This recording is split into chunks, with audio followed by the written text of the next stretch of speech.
శ్రీశైల మల్లికార్జునాయ నమః. అందరికీ నమస్కారం అండి. చాలా రోజుల తర్వాత వీడియోతో ముందుకొస్తున్నాను. ఈరోజు భగవంతుడి ప్రవర గురించి మనం మాట్లాడుకోవాలి. భద్రాచలంలో శ్రీ వైష్ణవులు శ్రీరాముడి యొక్క ప్రవరని మార్చి చెబుతూ కళ్యాణం చేయిస్తూ ఉన్నారు.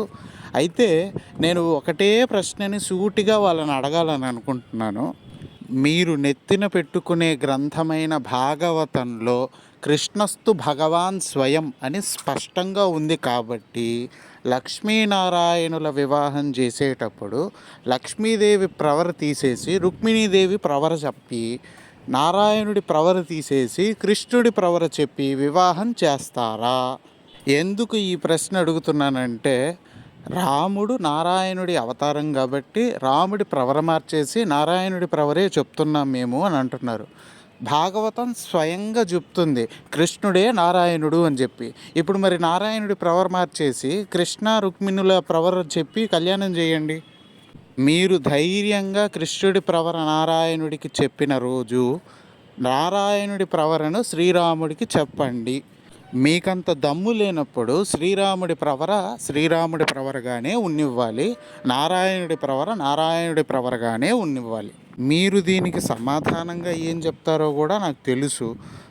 శ్రీ వైష్ణవంలో ఏ అవతారానికి వివాహం చేసినా నారాయణుడి ప్రవరతోనే మేము వివాహం చేయిస్తామండి, అది మా సాంప్రదాయము అని చెప్పి మీరు చెప్తారు. సరే, అది మీ సాంప్రదాయాన్ని పాటించే ఆలయాలలో చేసుకుంటే ఒక రకం. అంటే ఇప్పుడు జీఆర్ స్వామి వారు కట్టించిన ఆలయాలు కానీ, లేకపోతే తమిళనాడులో ఉన్నాయి శ్రీ వైష్ణవం ప్రాచుర్యంలో ఉన్న ఆలయాలు, వాటిలో చేసుకోండి, అది మీ సాంప్రదాయం కాబట్టి. వేరే ఆలయాలను కూడా కబ్జా చేసి అక్కడ ఉన్న సాంప్రదాయాలను మార్చే హక్కు అర్హత మీకు లేదు. శ్రీ మహావిష్ణువుని ఆరాధ్యంగా పూజిస్తున్నందుకు నాకు మీ మీద గౌరవమే ఉంటుంది.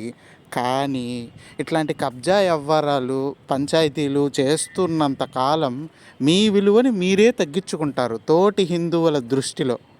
సర్వం కాశీ విశ్వనాథార్పణమస్తు.